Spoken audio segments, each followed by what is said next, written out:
Hello everyone, welcome to the Talk Topic Trending. Today we are talking about law against men's.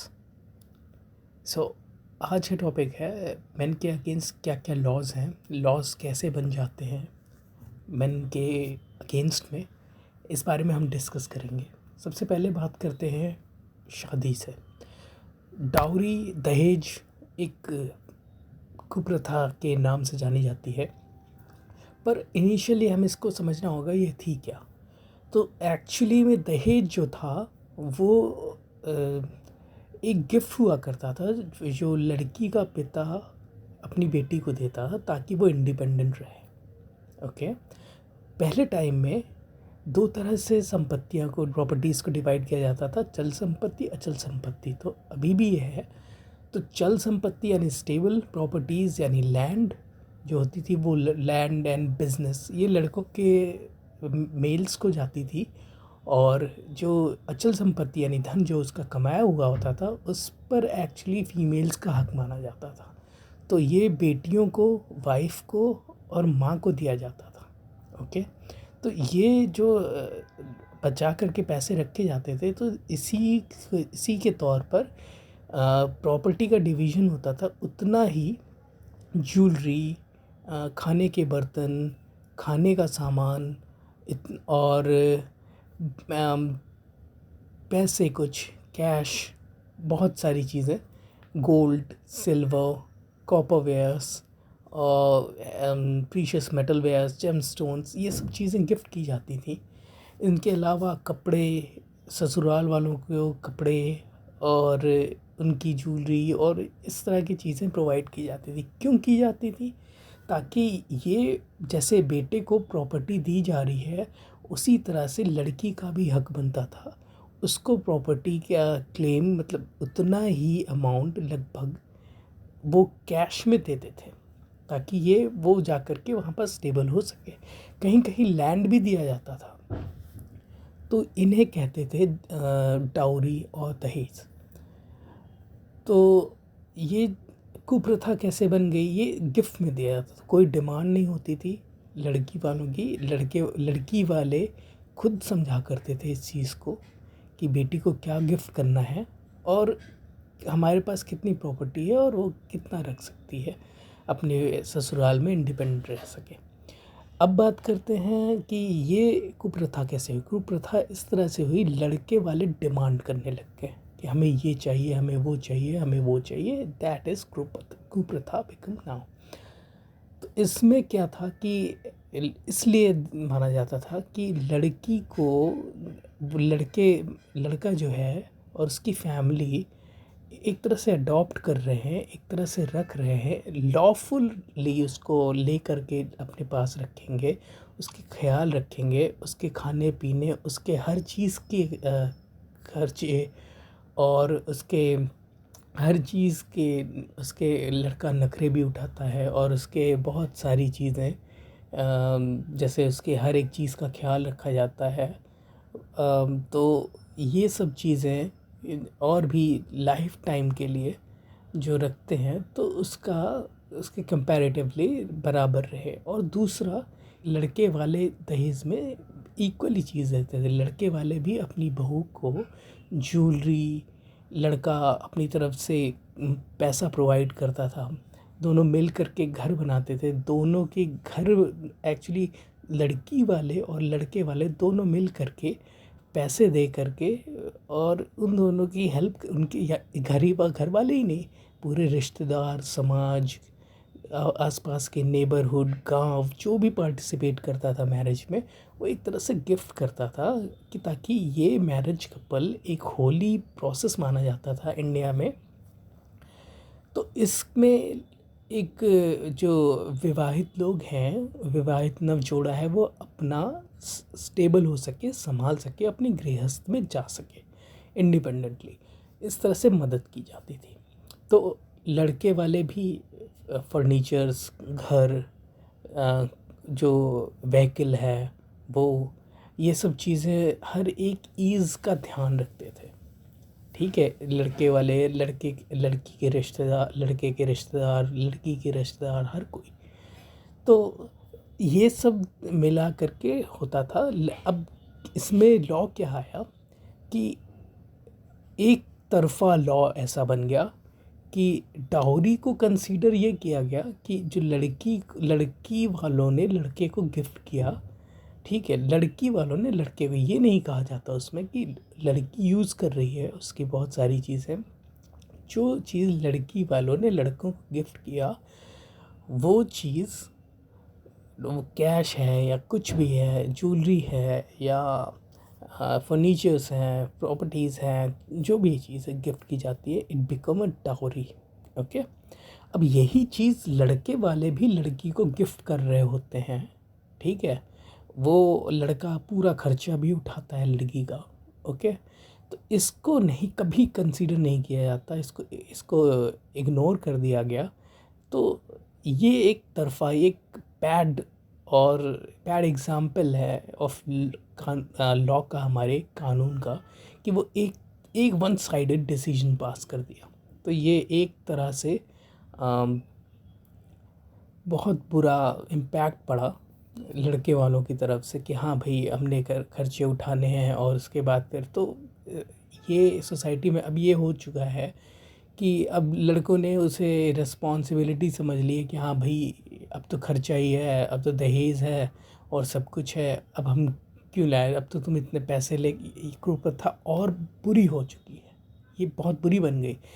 तो या तो अब लड़के शादी नहीं करना चाहते, रीज़न है, या तो लड़के शादी नहीं करना चाहते क्योंकि इस लॉ का लड़कियां बहुत बुरा इस्तेमाल करती हैं। लॉ है और लड़के के पूरी फैमिली को नॉन बेलेबल वारंट पे जेल में जाना पड़ता है। ओके, हाँ, बहुत सारे केसेस हुए हैं, लेकिन उससे ज़्यादा केसेस फेक हुए हैं।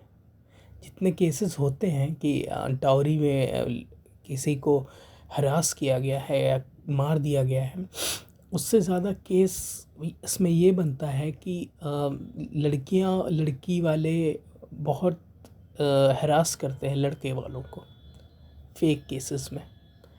इस पे कोई कंसिडरेशन नहीं होता, कोई बहस नहीं होती है। पहला ये। दूसरा, एलिमनी। अब यही आप देखिए कि दहेज के लिए तो मना कर दिया, but when a woman is getting separate from her husband, जब वो तलाक ले रही होती है, तो उसे ह्यूज अमाउंट ऑफ मनी चाहिए as a compensation and maintenance charges अलग से। ठीक है, अभी मैं बस इतने पे ही बात करूँगा कि इसमें आपको यह है कि शादी टूट गई तो लड़के को पे करना पड़ता है एक अमाउंट, काफ़ी अमाउंट, ठीक है, लड़की को। ठीक है, अब ये इसका भी बहुत मिसयूज़, अब लड़कियों ने ये एक्चुअली होल वर्ल्ड में जो एक्ट्रेस हैं, सेलिब्रिटीज़ हैं, उन्होंने ये एक धंधा बना लिया है कि they marry a rich businessman and they get separated and they get money, huge amount of money as a compensation from them, almost 50 to 75% properties, 50 to 75% properties taking claiming of that. So इस तरह के बहुत सारे cases हैं, आप उठा करके cases देखें, लड़के शादी नहीं करना चाहते, ये रीज़न है। ठीक है, तो इसमें एलिमनी हो गया। एलिमनी में जो इस तरह के क्लॉज लाए जाते हैं कि प्रेशर बनाता है लॉ, हमारा जुडिशल्स, जजेस, कि आपको ज़बरदस्ती देना पड़ेगा, चाहे गलती किसी की भी हो, चाहे लड़की प्रोवोक क्यों ना करे, लड़कियों को कोई भी नहीं, जो लॉ है वो बनता नहीं है कि आप लड़की को प्रेशराइज़ नहीं कर सकते, वो कुछ भी करे, वो किसी से भी बात करे, वो कितना भी कोई भी किसी से भी कैसे भी रिलेशनशिप रख ले, तो भी अगर वो इस तरह के केसेस में डिवोर्स हो रहा है तो भी लड़कों की, मतलब मेल्स की, कोई सुनता नहीं है। ओके, तो ये को समझना चाहिए कि ये बहुत बुरा स्पॉट है, ब्लैक स्पॉट माना जाता है, ब्लैक लॉ अगेंस्ट मैन। इसमें डिवोर्स होने के बाद उसको ट्रबल करना पड़ता है पूरी लाइफ टाइम के लिए। आप सोच रहे हो कि पूरी फैमिली की बनाई हुई प्रॉपर्टीज़ और उसको 50% क्लेम कर देना एक झटके में ख़त्म, पूरी लाइफ की जो उसकी बनाई हुई थी वेल्थ वो ख़त्म। जबकि अब लड़के इसी चीज़ को छोड़ करके शादी नहीं करना चाहते और वो लिव इन रिलेशनशिप में जाते हैं। तो लिव इन रिलेशनशिप में ब्रेकअप हुआ तो सिंपल से लॉ है, तुम्हारा जो चीज़ तुम्हारा है, शादी का ब्रेकअप हुआ तो आधी जितना मैंने खर्च किया है, जितना जब किया है, जो भी इन्वेस्ट किया है लड़की पे, वो वापस मांग ली जाती है। ओके, जो गिफ्ट्स हैं, जो चीज़ें हैं, वो सारी चीज़ें वो वापस मांग ली जाती हैं। ठीक है, क्योंकि मैरिज में सबसे बड़ी प्रॉब्लम ये है कि लड़के का पैसा, अगर लड़का अपना पैसा कमाता है तो वो लड़की को ज़रूर देगा, पर लड़की पैसा कमाती है तो वो लड़के को नहीं देगी। ये लॉ है। ठीक है, तो ये इतनी गलत लॉज हैं कि वो अपना कमा के पैसा अपने पास रख सकती है, पर लड़के पैसा नहीं रख सकते। अपना उनको वुमेन को देना ही पड़ेगा, ये आप मैरिज में हो तो। ठीक है, तो रिस्पॉन्सिबिलिटीज़ एक तरफा नहीं होती, दोनों तरफ होनी चाहिए। Otherwise you destroying relationship where you destroying the society. ये एक लॉ बहुत बहुत डिस्ट्रक्टिव है। दूसरा कि जब कभी भी कोई लड़का लड़की रिलेशनशिप में होता है, उनके बीच में फिज़िकल रिलेशंस होते हैं, बहुत बहुत सारे फैक्टर्स होते हैं, जो भी है, तो लड़का अपना लव और अपना प्यार, अपना जो भी चीज़ है वो क्लेम नहीं कर सकता लड़की से।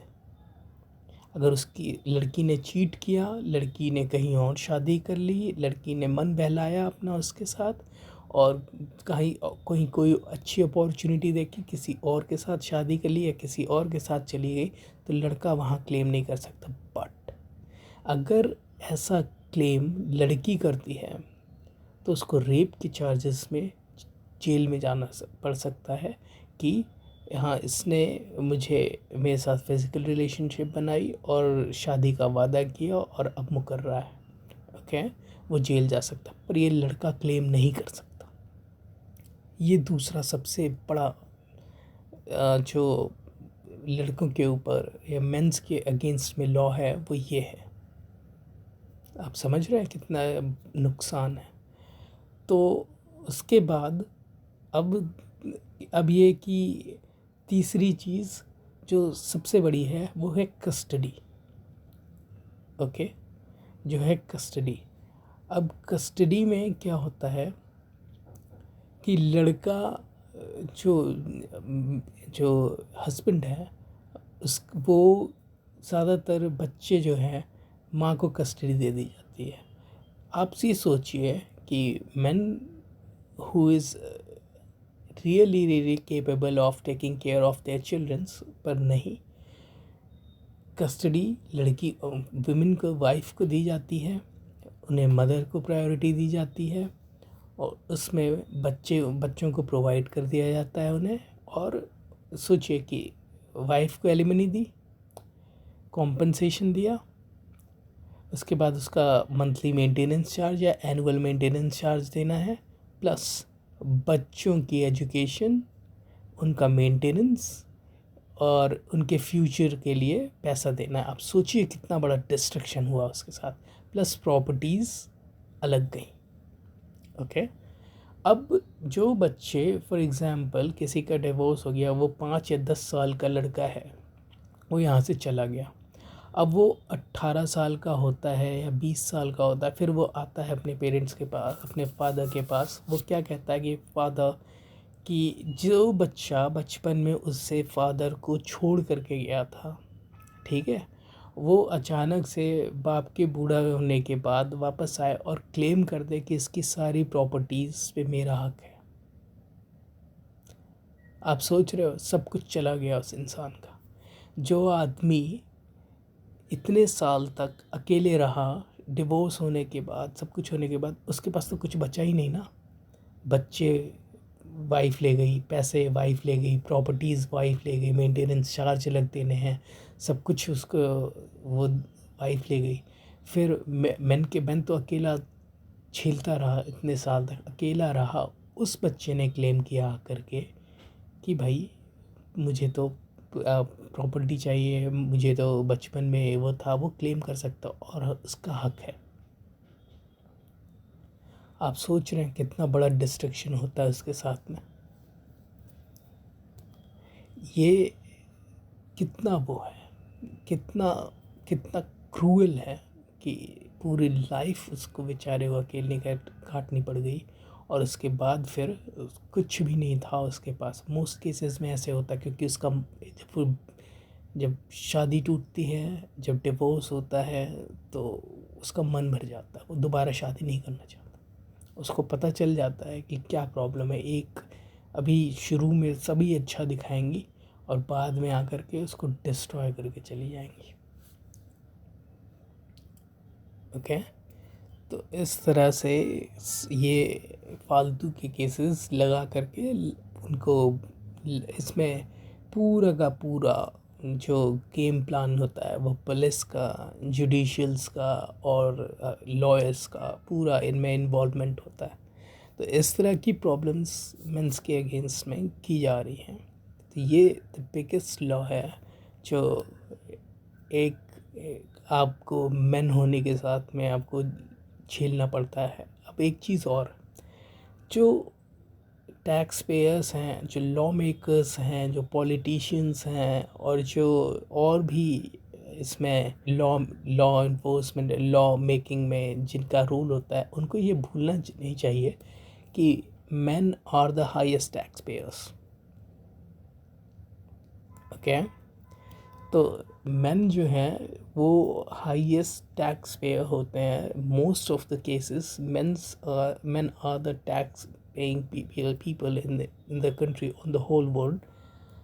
सो उनके टैक्स पेयर से आप उनको ही, उनसे ही पैसे ले करके और आप उन्हीं के अगेंस्ट लॉ बना करके उन्हीं को स्लेवरी में डाल करके और आप उन्हीं को घुटनों पे ला रहे हो। और इनके अगेंस्ट में कोई प्रोटेस्ट नहीं होते, कोई लॉ मेकर नहीं है, कोई कोई भी इस पे केस पे रिव्यू नहीं होता, ना ही कोई डिबेट होती है मीडिया में, ना ही कोई कहीं पे बात होती है।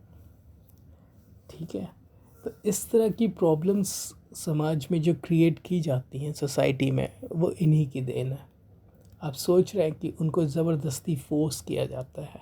अक्रॉस द वर्ल्ड मैं बात कर रहा हूँ, not in India, it is across the world. उनको ज़बरदस्ती घुटनों पे लाया जाता है।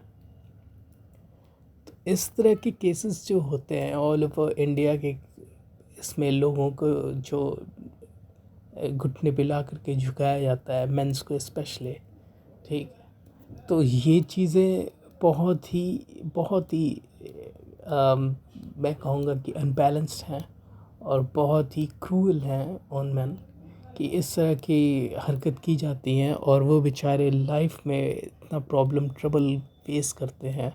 इतना ही नहीं, आप सोचिए कि रिजर्वेशन बचपन से लेकर के एजुकेशंस वुमेन को फ्री दे दी गई। ठीक है, जबकि ज़्यादातर, हाँ वुमेन एम्पावरमेंट ज़रूरी है, अगर आपको देनी है तो दोनों को दीजिए। ठीक है, और उसके बाद फिर मेन जो हैं वो जो टैक्स पेयर्स हैं, सब कुछ है, सारी चीज़ें हैं।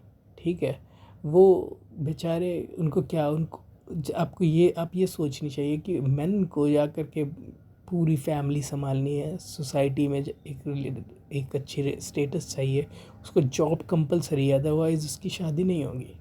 यहाँ पर समाज की हिपोक्रेसी ये है कि अगर विमेन शादी नहीं करती, अगर विमेन अगर जॉब नहीं कर रही है तो शादी हो जाएगी, पर अगर मैन अगर जॉब नहीं करता है या उसमें किसी उसकी रेपुटेशन नहीं है तो उसकी शादी नहीं होती।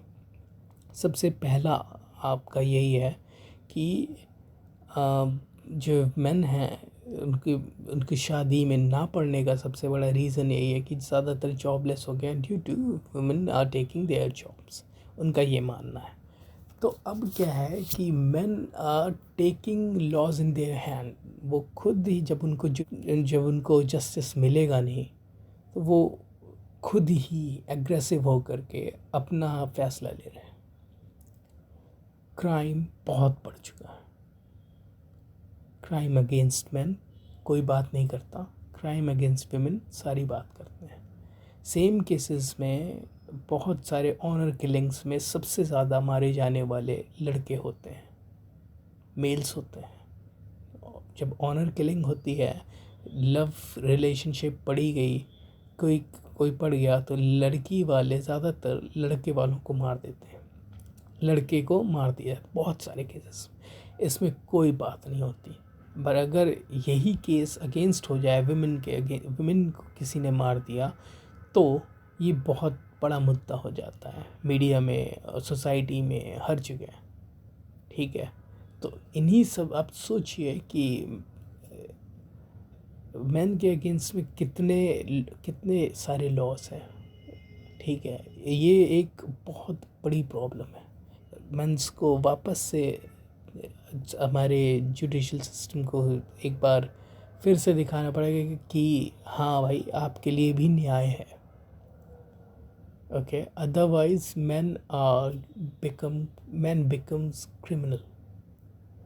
वो खुद ही लॉ अपने हाथ में ले रहे हैं और खुद ही फैसला कर रहे हैं।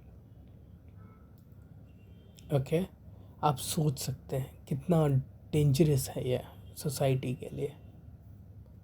क्योंकि जब जस्टिस नहीं मिलता है, जब कुछ नहीं होता, तो इंसान गुस्से में पागल हो जाता है।